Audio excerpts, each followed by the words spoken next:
question, sir, to Dr. Olumide will be, quite a lot of people have heard you today, and some more are still going to hear, and some of us here.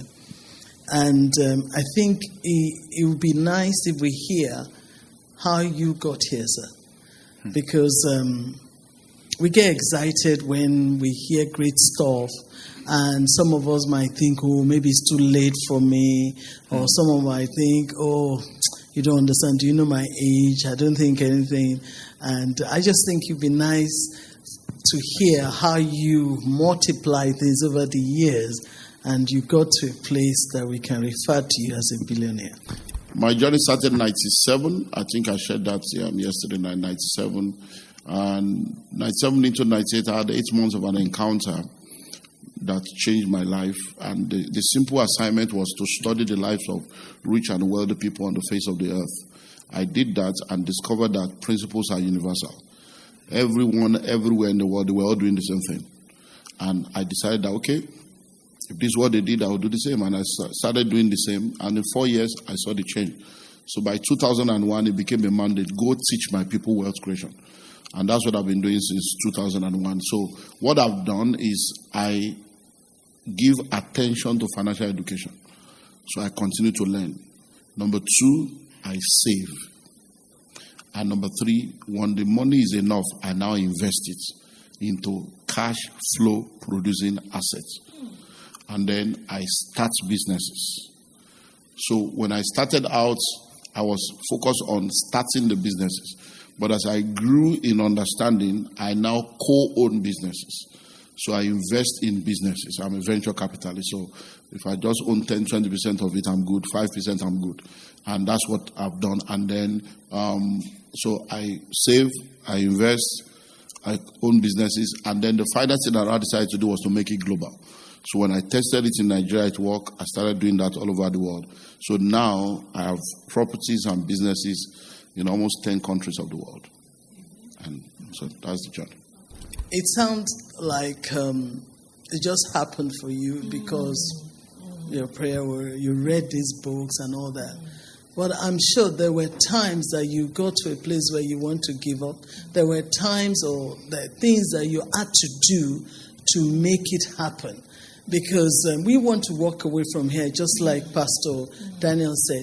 We want to be able to work with some of us. Each one of us here have different things we need to either stop doing or start doing. And it would be nice to give us some. But if you heard what I said, we're in 2025, and I spoke about 1997. So 27 years is enough to produce results. So even if you start saving $10, by now you should be somewhere. So it's taking time to be where I am. So what I've done is my major, there's what I call the Trinity of Wealth. So I talk to people about the importance of investment in capital markets, money market. I talk about the importance of businesses. I talk about the importance of real estate and then intellectual properties. So what I've done is I've focused primarily on 3. So real estate, I'm into real estate on a global scale. And I bought land in, well, I've known you since 1999, so I bought land in the UK in 1999. My first plot was bought in 1999 in UK. My first house was bought in Woolwich Arsenal, a 2-bedroom flat in the where you have that ferry, the flats, So and it's a journey that's taken a while. So it's been then I bought my first 50 acres of land in 2001. And then another 100 acres in 2003, then 200 acres in 2005, then 70 acres in 2000. So it's been, but those land, because it's land banking, I do land banking. So if you say a city today was a village yesterday, a village today will be a city tomorrow. Wow. You don't wait to buy land. You buy land and you wait. So most of those lands that I bought land in South Africa, I bought land in the US. So most of I bought land in Ghana. So most of the lands I bought, maybe, okay, for instance, the first 50 acres I bought a plot of land then in Nigeria. Then I bought one plot for 50,000 naira. Then, and that 50,000 naira then pounds was 230 to a pound. So that was like £2. But those same properties, at least those same properties, I sold them for £2,000 per plot here in the UK. on Ben TV, Nigeria FM. So those are those properties now, they are about £25,000 per plot. And I still have close to 700 plots still sitting down there. So 700 times £25,000. Do the math. So it's just a function of time. Yeah, it's just so do the right thing and you can't give up because it's just so. I started earlier. I'm just there. I'm just keeping at it. Yeah. Pastor, I have a question. Okay. Because you said something about personal growth and development that I'm extremely passionate about. And sometimes when people look at the scripture in that First Kings that you share with us, they thought she just borrowed vessel, pour it, and it happened sharp. And there are too many people running after gift, purpose, market, but there is no character and no process and no substance that undergirds this race. How important is personal growth and development and the process before we can, because people will go away this weekend now. Pastor Olumide, they say go and market, go and publicize, but like what undergirds? Like I said, there are many aspects of that we couldn't touch because of time. Don't forget that when he said, bring me another vessel, and there was no vessel, the oil stayed. That's right. The oil stopped flowing. Now the question is, the man told her ahead, go borrow vessels, empty vessels, not a few. The instruction was clear, but she still got few because she could not get vessels from her enemy. She could not get vessels from the people she was rude and arrogant to. So that means her limitation was based on her relationship, which is the character dimension. She did not have character for 10,000 vessels. She had character for 7 vessels. And when the character stopped, money stopped. Jesus Christ grew in wisdom, in stature, in favor with God and favor with man.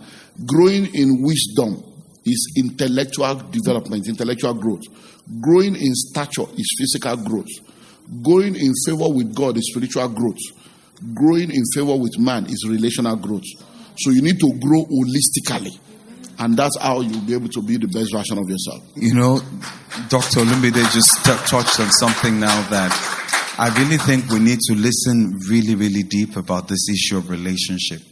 My wife would remember one day we were sitting with Pastor Matthew in his office, and he was talking to me about 5 streams of income. I don't know whether you can remember, because I had started pastoring in Medford, Oregon, and I committed intellectual suicide. So when I would come to UK, he'd say, Pastor from Oregon, I should come to his office. And then I was moaning because I did this intellectual suicide of, I just want to serve God. And until the Lord told me, what is this foolishness that you are doing? Because you are serving God. So I remember I was with him and he began to talk about the issue of income streams. And then he said something about books. He said, I already have a market by the relationship of the amount of people that are members of my congregation. This relationship thing is key. Because in the church today, we keep telling believers, let's win souls. Churches are not growing because believers are relationship poor. Yeah. That's the honest truth. Many of us Christians are relationship poor. It's conference time. We don't have one we can't bring 10 people because we don't have them. So it's beginning to show now, like what Pastor Ruth is saying about, okay, so go and mark. Now some of us are going to start bringing the fruit of our life. There's nobody to buy it. Yeah. We have no relationship of anybody to help us. Yeah. So to produce something on its own is not good enough. You need to then know what ready market is there. Where is the help? Where is the relationship? So it's so big that she ran out of vessels and the miracle stopped. And the vessels was based on her relationship and how many she could get. Yeah. So if some of us, he said something earlier on that was it hit me really hard. Because there's a particular business venture that I was thinking about, and exactly what you said. He said, why don't I bring some people together? He said, I shouldn't even put my money in it. Yeah. He said, I don't need to put my money. Then he began to tell me what to do. And that thing became so strong. This issue of relationship. How many of us have people that can join us to do a business venture? How many of us have people that can trust us? If you have something golden that you're going to do, that you 100,000 would do it, and you only have 20, truly, how many of us can find 4 other people who will put 20 down? Wow, this is a good one. One of the subjects that you talk about a lot is saving, and it's something that I talk to people about quite often. There's something from another rich man, Warren Buffett, that I read many years ago that says, don't save what you have after spending, but spend what you have after saving. How would you bring that in? Because when I talk to people about that, they find it very hard because, they've got bills to pay and everything else to pay, but we're saying save before you spend. How would you elaborate on that? Okay, I think I mentioned something maybe yesterday. You see, every money you are going to be paid in your lifetime will never be paid to you once. So if you're going to work for 35 years, we can't give you 35 years salary once. We're going to break it down into weeks and years. And because money is tripartite, money is Trinity, it therefore means that every time you collect that paycheck, a portion of that money belongs to your past. Wow. It's the bills you've already incurred. A portion of that money belongs to your present. It's your ongoing obligation. A portion of that money belongs to your future. So if you don't save, you are not safe. Because that means you are eating your future. And when you finally get into the future, there will be no future. Because you have eaten it up. So you need to save, because that's just saving creates your future. See, savings is not an investment. Because inflation will eat it up. But savings is required for investment. Because you need to put it together to invest it. So you need to save. And we say to people in the world of financial economics that you need to have between 6 to 8 months of your living expenses saved up in cash in case life happens. See what happened in COVID. A lot of people that you thought were rich, when they died, were doing GoFundMe to bury them. Because they didn't have money. They were just living fake life. House is mortgage, car is car note, everything fake. Buy now, pay later. Everything is, they are broken their life into installments. And they are still, and that's it. So it's just about ensuring that you know that if you don't save, you are not safe. Thank you so much, Dr. Olumide. I think my question is around collaboration, because that was something that God laid on my heart this year. But I didn't really know. I think you try to be careful, and obviously in trying to be too careful, then you don't really do anything. And so you mentioned collaboration today, and there was something you said during the first service which I didn't really quite catch. But what would you say should be what we watch out for in terms of trying to find the right persons or people to collaborate with, and what would be some of the mistakes that you've made that we could learn from? Okay, so a lot of people, the problem they say they have is trust. And I'm asking you, you have a bank account. Do you know the owner of the bank? But you put your money in the bank. And you carry ATM card around. And Visa card. Do you know the owner of the bank? How do you trust them? It's a system. It's because you live in a system that works. Many of us came from a system that does not work. Where there's no law, there's no... So when we now moved into a system that works, the virus of where we are coming from is still affecting us. Every contract is as powerful as the people signing it and the law that is backing it. So you are no more in Africa, Asia, Caribbean. You are now in the Western world. In the Western world, the law works. So anybody you want to do business with or collaborate with, you don't need to like them. They don't need to like you. They just need to have the money that is needed. It is contract that binds you together. Do you understand now? It's contract. Because that same bank where you are, that your money is, there are other people in that bank. Do you know them? Do they know you? It's a contract that binds all of you, and all your money is in the same place. So it doesn't have to be, I don't know, you don't need, just bring out, this is the idea, this is the money that is needed. If you are interested, this is the time. Anybody that is interested, they don't need to know you. You don't need to know them. As long as they are ready to follow the law, you sign the contract and everybody goes on. So it must not be shake hands, my brother, my sister. No, it's not emotion and sentiment. It's documentation. And once there is documents, you follow the documents. And that's the way it works. Just today, to be a long, but there are a lot of people that don't read the fine line. They just sign documents. And some people don't have that. So the mistake, talking about the mistake I have made is not to protect myself, is to develop terms and conditions as a pastor instead of developing terms and conditions as a businessman. It took a while for me to know that people don't love you, they love what you do for them. So I used to think that, when you are good to people, people will be good to you. I was that naive. But now I am purely a businessman. So when I'm putting on my business cap, all the grounds are covered. I had an investment scheme that I did at a point in time, and I was giving people 20% return on their investment every year. And the investment was going well for 16 years until the economy of our nation shifted. Now, the mistake I made was that I was collecting short-term funds for long-term projects. Number two, I was collecting hard currency to use in a soft economy. So there are people that I had an exposure of about almost $1 million, $800 and something thousand, that people invested with me. Some people gave me $10,000, some gave me $100,000, and I was giving them 20% return every year. There's no way you can get that in any Western world at all. But they were getting their money.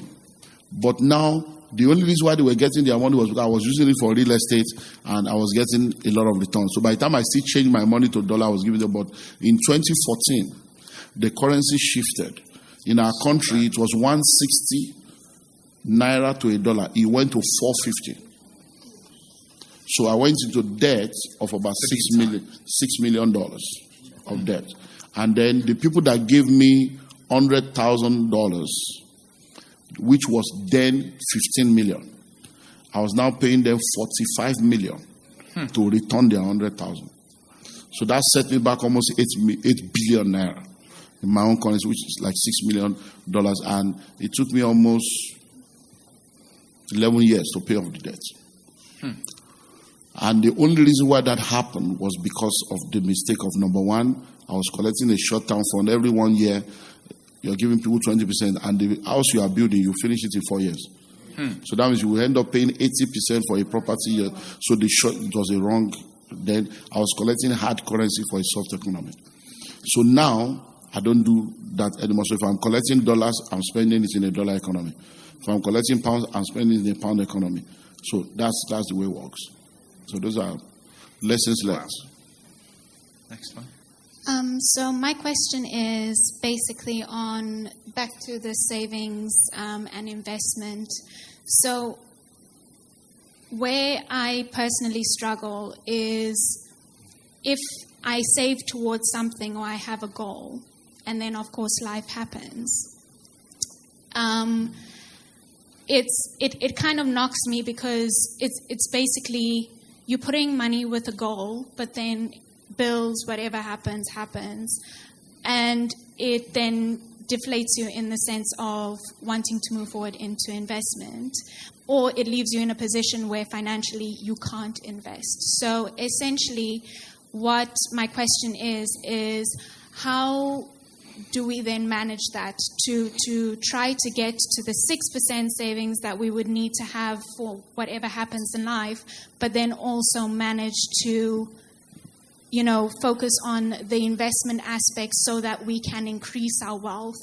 Okay, so the first thing you need to do is to save money in a system that you cannot access. Amen. That's the first thing. So most of the time we save money and then we have the ATM card. I was just going to say, life is always happening, and life will always happen. So yes, sir. You save money in a place where you can't touch it. So for you to touch it, you have to go and fill a form, go to the bank. When you think of all the stress of going to touch it, you will leave it there. So that's the first thing. Number two is to collaborate. When your savings is beyond you and it's a group. So if, for instance, now, you see, our parents had what they call thrifts. So people gather money together. So maybe they say, okay, we're going to be doing £100 each, 10 of us. Someone will take the money in January. Somebody else will take it in February. That's a way they saved.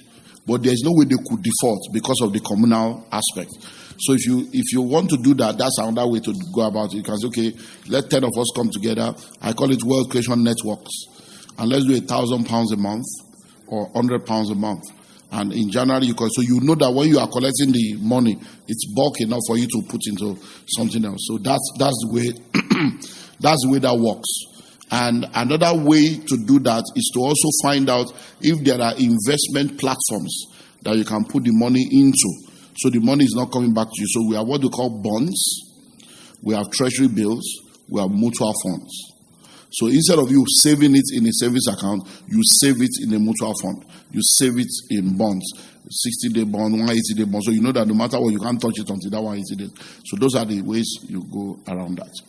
Yeah, yesterday you were talking about this, the financial status, the hierarchy of wealth or something like that. Pyramid, yeah. Talking about this financial crisis, financial instability, financial stability. I look at myself, I can't even say where I'm coming from, to be realistic. I have a business, but even now I don't even think whether I have a business or not. I'm still somehow confused. But one way or the other, the business has bailed me out after I lost my 9-to-5 job due to illness. But my question is this. The business is growing. I'm not so sure whether it's at thriving stage now. At what point do you think I can start diversifying so that I don't just jumble things together, Yeah. Okay, so businesses go through different phases. We have the startup phase. We have the growth phase. We have the scaling phase where you now scale. And then we have the stability phase. Then we now have the diversification and expansion phase. Therefore, we now have the sustainability phase. So you need to identify where your business is. So I guess that you are the growth phase. You are not scaling yet. So at that growth phase, what you now need to understand is what are my indices of growth. So how many customers do I have? How much do they spend? What kind of business do I have repeat customers? If I have one customer doing £100 a month, can I make the customer do 300? If the customer cannot return, can I make him do 300 every month? How can I have more? So that's what consulting is all about. You now sit down, we do a business diagnosis, and then we develop a marketing plan to help you to scale. Because if you start diversifying, you will kill the cash cow. So you need to ensure that business is scalable. And then when you are now at the stability phase, where the business is stable, that's when you can pull out funds to go and diversify. Or else you'll be like somebody that is taking money from his wife to go and take care of his side chick. And then at the end of the day, you end up in disgrace. So his wife is sitting right next to him. So you don't take money from a business and go and be starting another business, because a lot of people, when they don't have money, they do business. When they now have money, they now take money from the business to go and be funding their passion that does not produce money. So that's what you should do. You need to scale it up first. Money is supposed to serve your purpose, but when you allow money to rule you and to control you, then you are going to be a pawn in the hands of money. And that's what the spirit of mammon is all about. Mammon is the spirit that controls your thoughts, impulses, and desires, contrary to the will of God. And that's why when people don't have money, they have some desires they don't have. But when money comes, those desires become part of their life. There are a lot of people now that think that they are holy. You are not holy, you are poor. Because the sins that you desire, you can't afford it. So the very minute you have money, that's when we'll know whether you are really humble. There is no humility in a poor man because poverty already humbled you. So when you are poor and humble, what else should you be? Are you supposed to be poor and proud? So many times people think they are humble. They are not. That's why you say, hey, that person changed. No. Money doesn't change people. Money only reveals your true character. Because money is an amplifier. So money only amplified what was already inside you. You just didn't have the money to... Yeah, you didn't have the money to express the potential. And now, you see, the answer is in that Luke 6:33, seek ye first. It's a function of priority. So when people read that, it says seek ye first. It didn't say seek ye only. So what they think, God is not against you seeking a job, seeking a car, seeking a miracle, but He's telling you that there is a better way. Seek ye first. So when you make me a priority, everything they are looking for will now be added. So instead of you seeking me first, you are seeking things that I can add as an add-on. So, but when you leave the priority of seeking God and you begin to seek those things, that's what happens. So, a good example is Genesis 22, when God told Abraham to offer Isaac. He woke up the next day and went, but if you see, as he was going, the Bible says in somewhere around verse 13, now the altar was there, Isaac has been tied down, and that also deals with the subject of who is in control. Because now we're talking of a 99-year-old man and a 17-year-old teenage boy. Who is stronger? The boy. But when Isaac asked him, where is the sacrifice? He said, God himself will provide. Okay, if you say God will provide, now you have put the wood there, you are tying me. We know, so, but that is because Isaac is submitted to Abraham. Is your money submitted to you, or are you submitted to your money? So Abraham was in control of his Isaac, but many of us are not in control of our Isaac. Our Isaac is in control of us. So when you pick that check to write the £500, the checkbook will be speaking to you. How can you give 500? Don't you know it's too much? Are you the only one? If you give, what if everybody give 500? That will be too much. What would they do? Give 50. Give 50. So the checkbook is speaking. So Isaac is controlling you. But see, by the time you get to the altar, in verse 13 of Genesis 22, the Bible now said, God spoke to Abraham, said, look behind you. Behind you, there is a ram caught in a thicket. That means as he was focusing on the kingdom, the ram was coming behind. Everything in there was coming behind. So, and the very minutes, because the Bible says, if you have done it in your heart, you have done it already. So as he did that, it's accepted. God said, look behind. And he now did that. So what many of us are doing is, instead of focusing on the altar, we are pursuing the ram. That's the 9 to 5. You are pursuing the ram, 2, 3, 4 jobs. You are pursuing it everywhere. And you can't meet up with it. You can't determine the speed. It's forever running. Hello, Dr. Olumide. Thank you so much. I think my question was partly answered by what you just said just now. But what I was going to ask you is that you started out, and you talked about nomadic, and you have different ideas in the beginning, and you don't know which way to go. So did you start out with property to fund because what you're doing now is you're going around, you're teaching about wealth. So that's, obviously you started first investing in yourself. So my question is, I'm also starting out, going out on my own, but I have a bigger picture of where I want to go. But the first instance is me. So I'm a therapist. So, obviously doing therapy by charging, and I'm targeting sort of corporate business at the moment. But it's where I want to go, but I've got a bigger scale. So we're talking about upscaling. So would you say that you start out investments, properties to get to the bigger scale? Does that make sense, what I'm trying to say? So you're starting out making money first to fund your dream and your gifting. Okay, so now the first thing, everything begins with knowledge. And you have to keep learning, because the day you stop learning, you start dying. So you keep learning, don't stop learning. But now you have to start from your primary stream, which we call the low-hanging fruit. We're going to deal with that tonight. So your primary stream. A river went out of Eden, and that one river became 4. So your primary stream is you're a therapist. So that's your primary stream. So you don't want to mess up with that. So you want to get all the certification, all the skill, all the experience, so that you can maximize your income possibility at that realm. And then from that point, you then begin to save money that you can now use to diversify into other aspects. So you need to focus on that, because if you are more skilled, more experienced, then you can charge more for your services. And then you can go beyond just taking care of one aspect. You can even become a specialist in that field and become a premium therapist that earns more for what you do. So that's where you start with what you are doing. Don't go and be jumping everywhere. Just focus on that.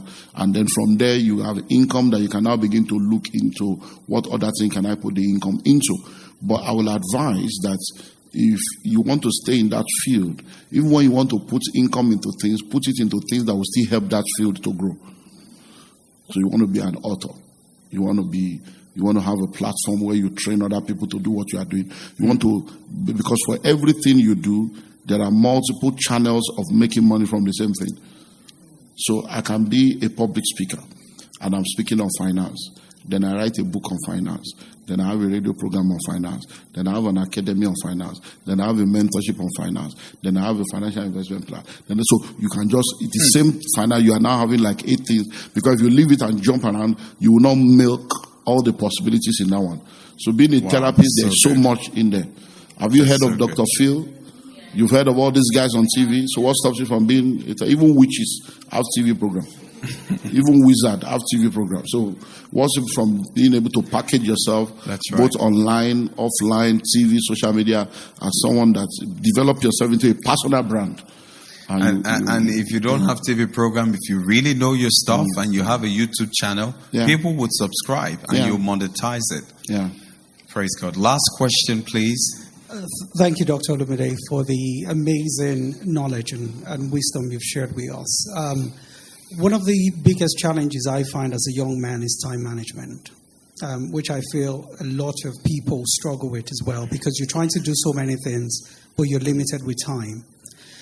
What advice would you give, and based on your experience over the years? I mean, it's obvious that you've diversified into so many things, but again, being able to manage your time, finding the right balance to serve God as well as to make money. Because I think that's always a struggle. I mean, I find it as a struggle at times. Okay, so it's prioritizing, and you break it into 4. Now, 4 things that you need to understand when it comes to time management is must do, should do, can do, desire to do. So that's the priority. Must do. Must do are things that if you don't do it, you are dead. You are finished. So you list it out. So Olumide, Oladapo, Emmanuel, I must pray. I must read my Bible. I must take care of my family. I must do. Because nobody can be the husband of my wife. Nobody can be the father of my children. That's right. So I mustn't preach. Somebody else can preach. So that is secondary. Should. I should preach. I should teach. I should. But I mustn't do it because somebody else can do that. So you have must do. So you have to identify things you must do. Because many times when you say you don't have time, it's because you are using time to do things that you desire to do that you mustn't do. So level 4 is what people spend their time on. So must do, should do, can do. That you can do it does not mean you must do it. Who are you trying to impress? And then the final one is desire to do. There are many things you desire to do that does not align with your purpose, align with your destiny. That is something you can do only as leisure. Why will you spend time on your leisure when your purpose is left unattended to? That's right. And then the second aspect to look at that is there are things you can do that nobody else can do. There are things you can do that others can also do. And there are things you cannot do that others can do. So the things you can do that nobody else can do, that's what you should focus on. That's what should take the most of your time. The things you can do that others can also do, delegate it. Let others do it. And the things you cannot do that others can do, outsource it. And that's how you do it.